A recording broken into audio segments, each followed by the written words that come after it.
హైటీఎస్ఎన్ ప్రేక్షకులకు నమస్తే. వాయుగుండం సూర్యాపేట ఖమ్మం జిల్లాల్లో అత్యంత భారీ వర్షాలు. హుజూర్నగర్ 29, చిలుకూరులో 28 సెంటీమీటర్లు వర్షపాతం కుదరవద్దు.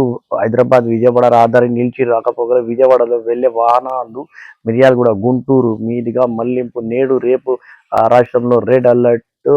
ఉత్తర బంగాళాఖాతంలో ఏర్పడిన వాయుగుండం ప్రభావితంతో రాష్ట్రంలో శుక్రవారం రాత్రి నుంచి రాకపోకలుగా వానలు కురుస్తున్నాయి. వాగులు, వంకలు, గ్రామాల మధ్య రాకపోకలు అత్యవసరంగా ఏర్పడింది. అన్ని ప్రభుత్వ విభాగాల్లో అధికారులకు అప్రమత్తంగా ఉండేలా చర్యలు చేపట్టాలని ముఖ్యమంత్రి రేవంత్ రెడ్డి సిఎస్ శాంతికుమార్ని ఆదేశించారు.